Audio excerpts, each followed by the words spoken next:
Hello, and welcome to the Be Formless Flow Driven CEO podcast, where we are reshaping life, leadership, and business from the inside out. And today I am welcoming to the show Melody Mulaik. Welcome to the show, Melody. Thank you so much. Really pleased to be here. Yeah, you too, Melody. I'm really happy to have you here as well. We've had a few false starts, but here we are. It's Monday evening for you, quite late actually on a Monday, and you're in Atlanta, and here it is for me Tuesday morning. So tell us a little bit about what's the weather like in Atlanta at the moment? It's actually really nice. We have a lot of pollen, which is never a good thing. So everybody's kind of sneezing and everything's covered in yellow, but it's that time of year when we have dogwoods and azaleas and it's beautiful. And people who love golf watch the Masters and get Oh, to see beautiful. Amen Corner with all of the wonderful foliage, so to speak, for the golf piece. But it's pretty. If you got to withstand the pollen, but it's beautiful.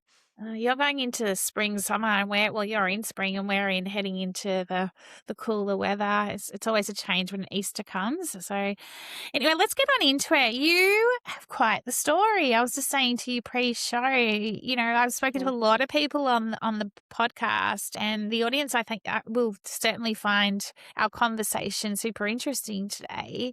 You've been an entrepreneur. You've had your business acquired. And you now play a role as a chief operations officer. And I'm Mm-hmm. interested to talk to you around the shift from going from an entrepreneur into then, I won't just say employee, Yeah. and you are though. But it You're is. you're an But it is. employee. So Yeah. like it's quite Yeah. a story. Right? Let me introduce you first though. You're the chief operations officer of R3, and the business was officially launched last year. You had it as your own company. I think you said for 9 years. I may have No, got that. 9 years before that, yeah, so I For had nine. it for 20 years until I sold it, yep. Okay, there you go. Thank you for correcting me. Mhm, And it's a care platform behind RCCS, Regents Health Resources, and RC Billing. You can explain all of that. You work at the intersection of healthcare operations, compliance, reimbursement, and strategic growth. And you help organizations reduce friction, strengthen performance, and navigate complexity with more clarity and confidence. And we were just saying pre-show as well, not only is complexity rising, also it's a continuous emerging complexity as well. Like AI is here, and there's mhm. the complexity is emerging, and then the next day it's emerging again and it's emerging again. So I'm really keen to also, talk to you about what does that look like, and how do you handle that in your business as Mhm. chief operations officer? You've got decades of experience in healthcare. Melody, you're known for translating technical, high stakes industry challenges into practical decisions leaders can actually act on. You're a frequent speaker, writer, and advisor in radiology, business management, revenue cycle innovation, financial sustainability, and healthcare compliance strategy. And your leadership is grounded in this. It's human, most important, systems aware. You build trust, do the right thing, and create structure that holds under pressure. Love that you build trust and you do the right thing. It is all around doing the right thing, right? Alongside your Absolutely. operational role, you also host your own podcast, and it's I called do. Take Care podcast, where you help people make sense of healthcare insurance billing and patient advocacy with clear, practical guidance. And you have this through the line broader mission, which is making healthcare less confusing and more Mm, human. What a time. absolutely. Tell us a little bit Yes. about your journey. Like, tell us, how you originally came to founding your company 20 Mhm. odd years ago, then deciding, okay, I'm ready to sell. Yep. And then what made you then decide to stay in the company after you sold it? Sure. Well, actually, I have a little bit of a different background. I'm actually an engineer by training, so I got my undergrad in industrial engineering, and after doing our senior design project, which we all had to do, I went to Georgia Tech, and we had somebody in the group that had to do healthcare. She was getting a certificate, and I never thought about healthcare. And we did it, and I thought this is really cool. It's relevant. It's not just manufacturing or making Pepsi or making carpet or something like that. And what a lot of people kind of went into. And so I tried to get a job in healthcare, and I was told I needed to either have experience or a master's. I didn't have experience, so I went and got my master's. Came out, went to work at the large inner city hospital here in Atlanta, and just got phenomenal experience. And from there, I left and went to the business side and went to a billing company, which is basically what bills for physicians, primarily radiologists and pathologists and anesthesiologists, doctors that don't traditionally have offices. And I got a lot of good experience there. And I never thought I wanted my own company. But after I had my daughter, it just kind of hit me that, I could go do this on my own. And I met my business partner there, who was a female as well. And we decided to launch it and we bootstrapped it and we built our own business and Incredible. grew it slowly but surely. And she was several years older than me and she was getting closer to retirement age. And so we decided, let's look and see if there's anybody interested. And so we hired an expert and he kind of took us out, so to speak. And we thought we were going to sell to one entity and it fell through. And at the time, that seemed like, we've put all this time and effort, but it was actually a good thing because we wound up going to a competitor. And she was the one that said, let's call this person. And initially I was like, no, I don't want to do that. And she's like, no, no, let's call him. And I called him and sure enough, he's like, absolutely, I'm interested. And so we were able to close the deal pretty quickly, and so that was 9 years ago, last month, and I've stayed because even beyond my employment agreement, because I love the people, and one of the things I enjoy about what I do is really my team and getting the opportunity to mentor and support, and I'm a firm believer in you hire the right people, and in some ways you get out of their way, but you equip them to do Yeah. what they're best. So always hire people that know things different than you and just let them be the best that they can be and do whatever you can to support them. So that's why I'm still here doing what I'm doing. And you mentioned that shift from being an entrepreneur to being an employee. It's a big shift. It Yes. took changing some mindsets, with it and it's hard for all the employees, not just me, but even people who weren't owners in the company to have to shift your culture some. And it wasn't a huge culture shift, but it was when you're used to being a certain size and now you're a lot bigger. That's a shift. In some ways it was a relief because things like I didn't have to sweat the payroll anymore, right? And I didn't have to worry about some of the financial things, but I still feel vested and I still feel though even though I'm not an owner, I view myself as a steward of the resources that I've given to manage and so I treat it as if it is mine in terms of how I take care of employees and in how I take care of resources. So I don't think that stress when you're an entrepreneur that stress really doesn't go away. No, gosh, there's so much to unpack there. I'm going to start with this. You said you grow slowly but surely, and like I think that's a really interesting point you make, and especially for everyone listening here, Mhm. because we're always in such a hurry, and we're we want to do everything like guns a blazing, go go go go go. Mhm. You made that very clear. Grow slowly but surely. Tell us a Mhm. little bit about that. Yeah, I think as I have I don't like to say I'm old, I like to say I'm seasoned.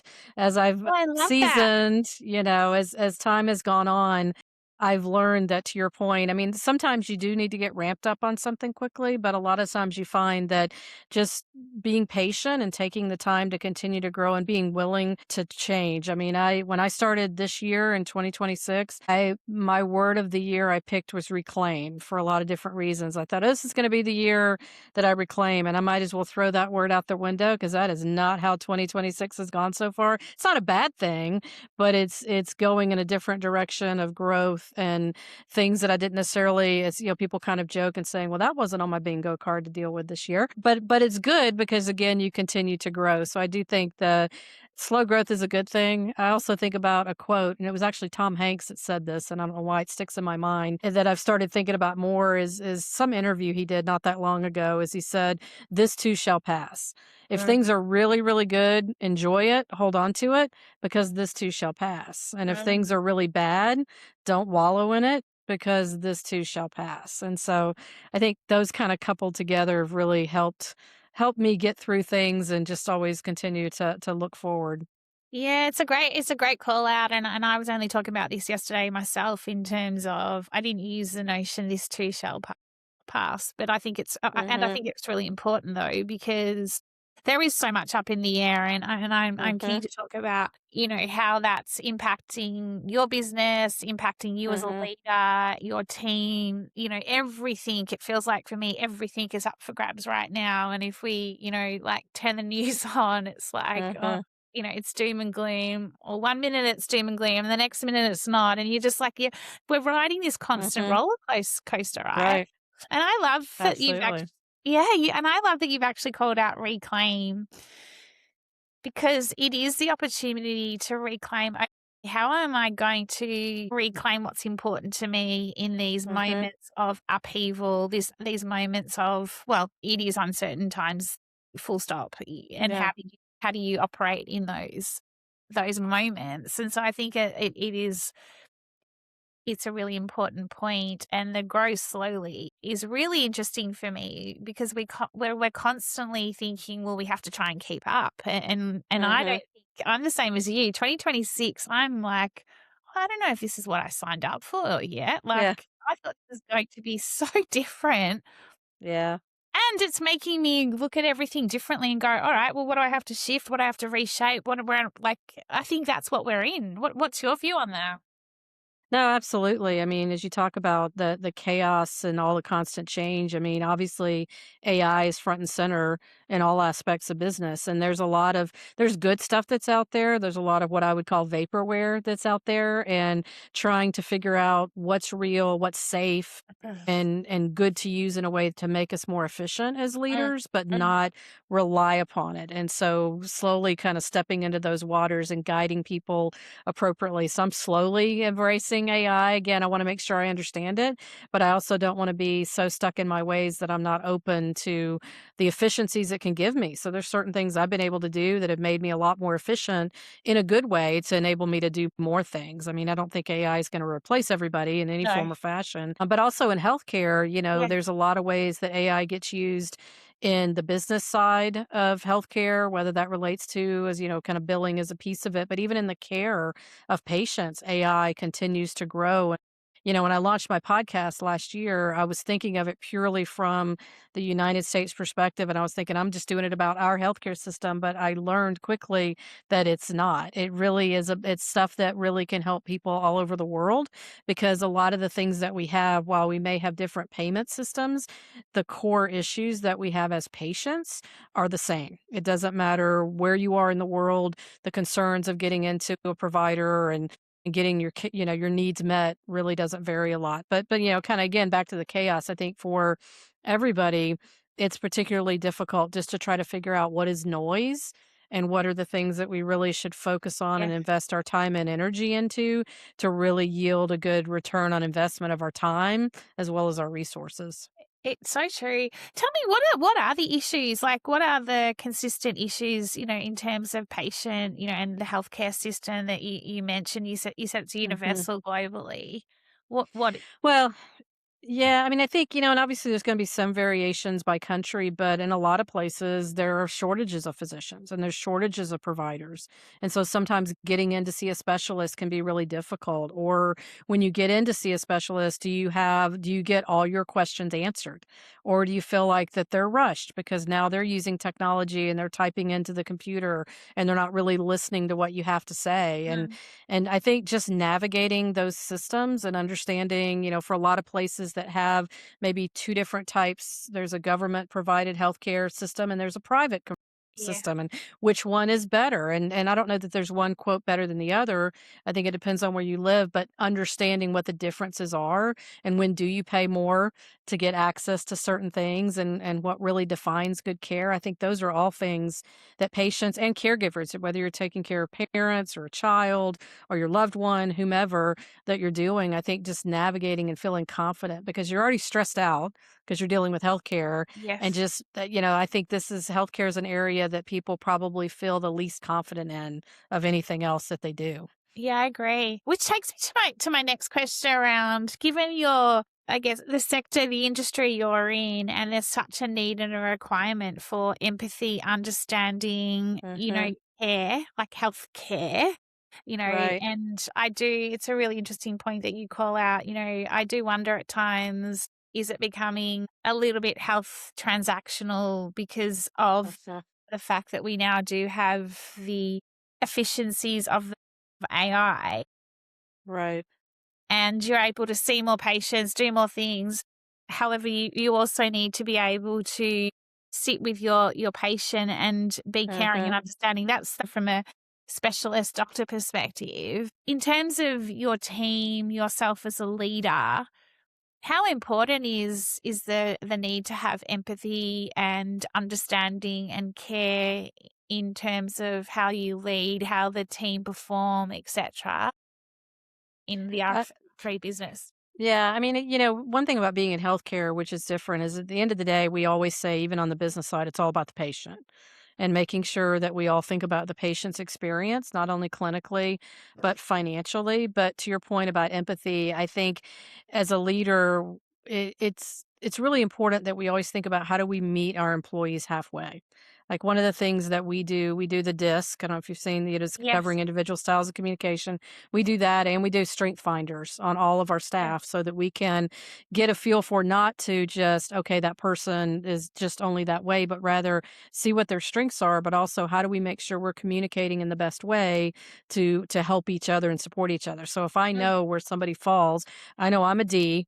I'm a high red, as they would say, and I know this, so it takes me a moment to go, okay, that person's an S or that person's a C. And so when I'm approaching them, I need to take a moment and ask them how their weekend was and, do these extra things so that they're more comfortable versus just me just rushing right in to do things. And so I think it's important to know how each of your staff functions and what's important to them in communication and style and having that support and also to your point about being empathetic as well is really important. I'm very fortunate. A lot of the people that work on the team actually are clinical in background that aren't Okay. treating patients anymore and doing Yeah. that. And so they're bringing a lot of that patient perspective in and they have those personalities of they're hard workers and they're very detail oriented, but they're also just great, kind people to work Yeah. with. The other part of the team that I'm starting to really explore and think about is this hybrid team in terms of the Hmm. agents and the Yeah, humans. And you right. called out the disc profiling. Mm. It's almost now a need to profile the agent and the human True, and true. how Yeah. they all sit together. And I think that's a Hmm. really interesting space and place that we're in right now in terms of, well, what does that team look like? And then Yeah. how do you No. bring everyone together? How do you collaborate? You're as a COO, that must be something you certainly think about from an operating perspective. Yeah, absolutely. And I mean, as we look at not only advising our clients of how to integrate certain technologies, I mean, you've got, the RPA, the robotic processing, automation piece of it. Now things are moving to agentic AI and how do you integrate so that you're maximizing an employee's contribution so they're focused on the exceptions, Mm. right? And they're not and then we think of it in especially in healthcare in terms of work queues and setting up work queues where what can the machine do, so to speak, versus what needs that human interaction. And to your point, what does that interaction look like? And I still think, healthcare, at least in the United States, we're 20 years behind everybody else from a technology standpoint. Healthcare always runs behind. And so it's interesting looking at other industries to see how they've integrated in Mm. and how they've used AI. And I mean, you think about calling a credit card company or calling other places, they've been using technology for those types of things for years. And it's only pretty recently that healthcare is starting to do the same. So, still baby steps, I would argue, on Yeah. the healthcare side. Yeah, it's baby steps and it's also a revolution, if you like. Oh, Like, look at all the absolutely. health tech, Absolutely. etcetera. Yeah. Tell me a little bit about revenue, billing, and all of that. Again, I'm looking at different models, and even it's quite fascinating what we can see from a tech perspective. Hmm. It's I was listening to another podcast the other day, and time based versus output based. What do you that and that's completely different to revenue and Hmm. billing. What do you see in terms of the big changes that are happening on that front, and as we go forward? Are you seeing fundamental shifts taking place, or are you seeing that we've still got a long way to go?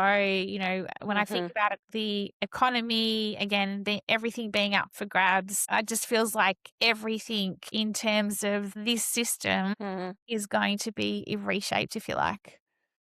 Well, you mentioned, resources and revenue. Actually, that's very relevant for the physician side because physician reimbursement in the States hasn't really changed that much. Yeah. And they're very resource value, RVU based. And there's a value that gets assigned to that. And every year it gets tweaked a little bit.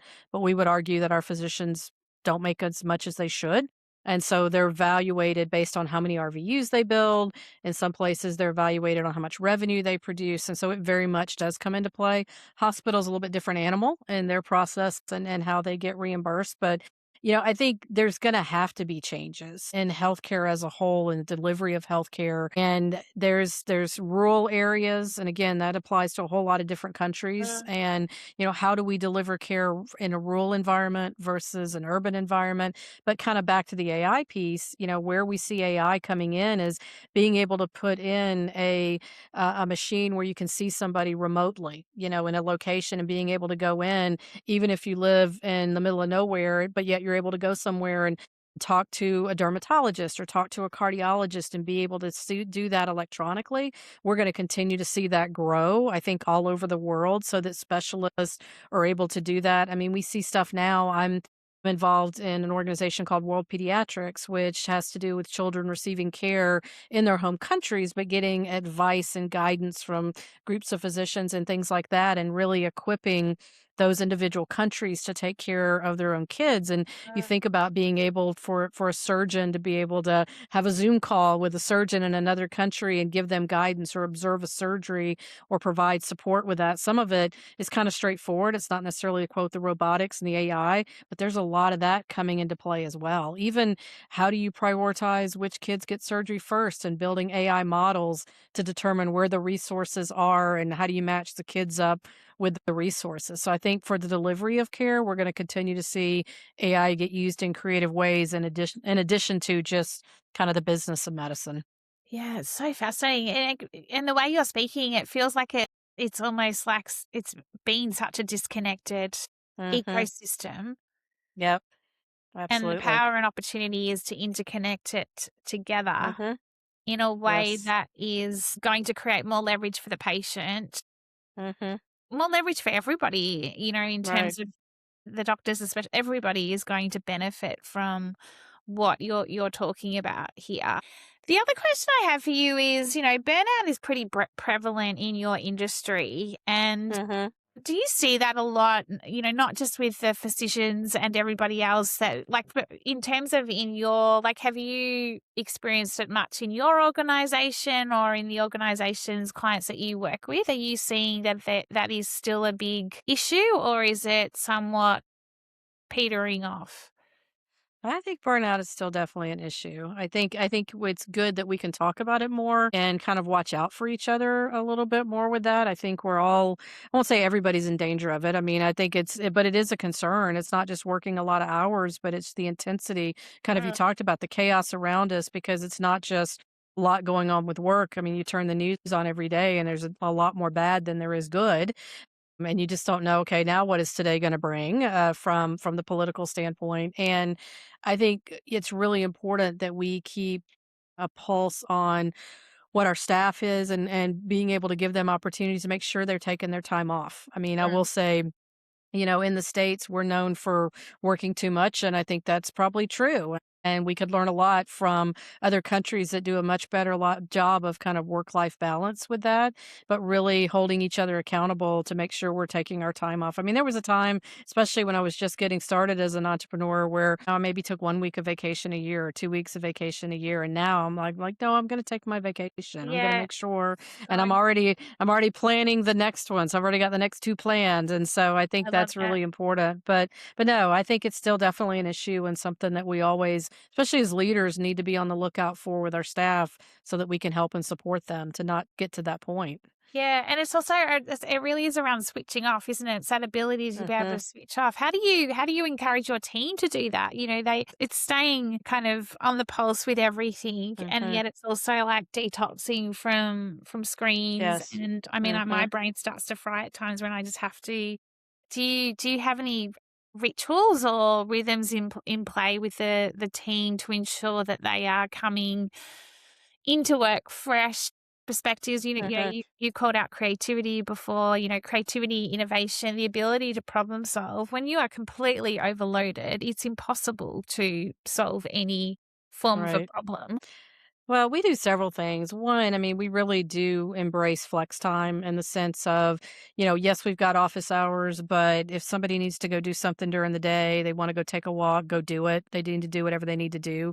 If anybody has to go to a conference or has a speaking engagement on the weekend, we give them an extra day within the next couple of weeks so that they have time to Perfect. take care of what they need to personally for that. I mean, I work every day. That's by choice. I enjoy it. I get a lot of satisfaction out of what I do. And so I send emails that I don't go through and schedule it just to show up at 8 a.m., but I have something at the bottom that just says, I value your personal time and do not expect a reply during your time, basically time away from the office. I'll say it more eloquently than that. But the bottom line is, and everybody knows, doesn't matter when you get an email from me, I have zero expectation you're going to respond to that except during business hours. And it's That's just, it. everybody can do what they need to do from that standpoint, but I think that's what we do from a culture standpoint. We don't expect people to work late hours. We don't expect people to work weekends. I mean, my son is in investment banking. He lives in London and he works crazy, crazy, crazy hours. And it's less than he worked when he was in the States in investment banking, but that's a whole industry and they choose to do that. God love them. But they work crazy hours and they enjoy it and it's for more the Mhm. young people to do it. But I think unless you sign up for something like that, then you know what your pathway is. I think for a regular position, why would we burn people out and why would Yeah. we have this expectation that they're going to work all these crazy hours? I don't think that's fair. That means we haven't staffed up enough if we're No, doing that. I agree. And it's funny you mentioned around the US holidays. It was an interesting Mhm. insight for me because it's Easter for us this weekend coming, and Mhm.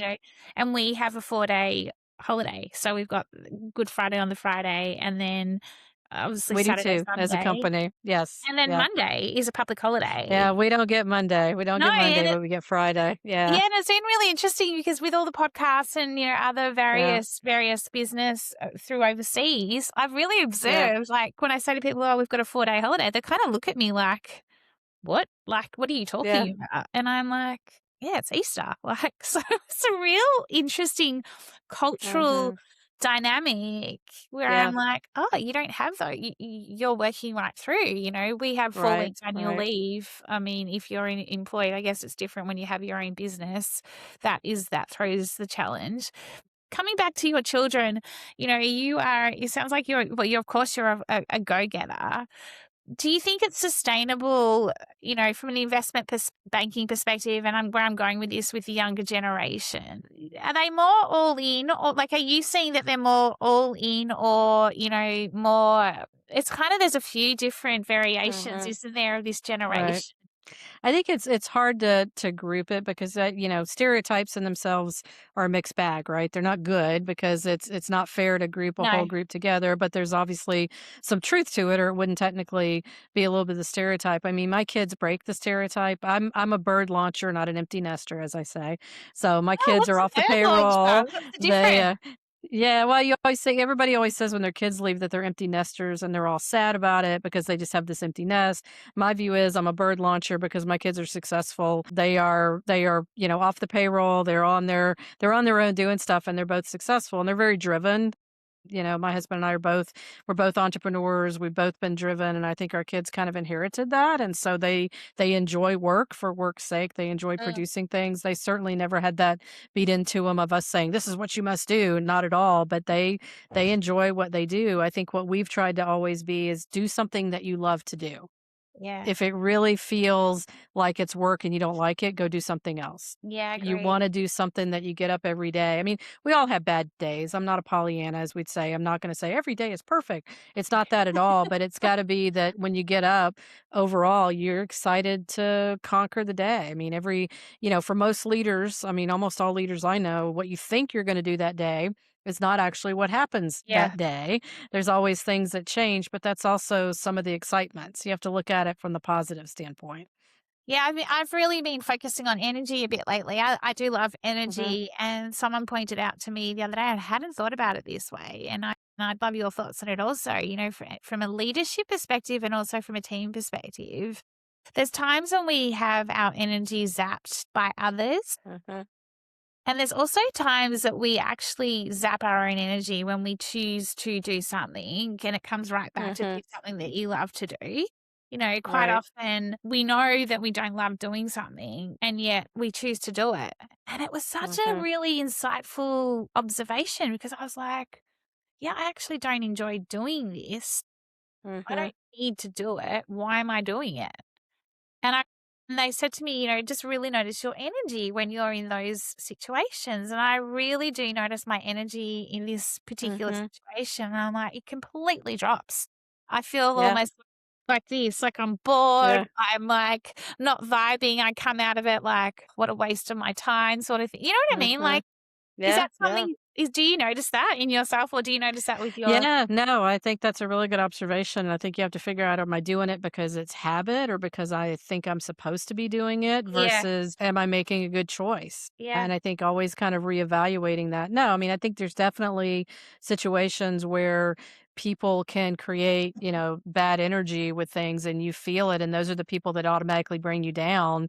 And I think for us as leaders, the challenge of that is we never want to be that person to somebody no, else. yeah, So how do we make sure that we're bringing genuine energy into the room, into the relationship, into the conversation so that people feel better after being with us versus like, I was so draining to be yeah, with Melody. I don't want people to feel that way. I don't want them to no. feel, I want them to be energized and excited about it.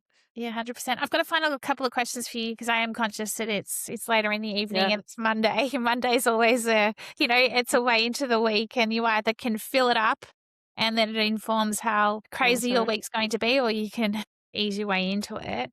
What are you seeing as the requirements of a leader to succeed today? And we'll just come back to this, grow slowly but surely, in terms of what are you seeing as the requirements of a leader to sustainably grow through this continued chaos, emerging complexity, etc.? Mhm. What do you think are the biggest traits required?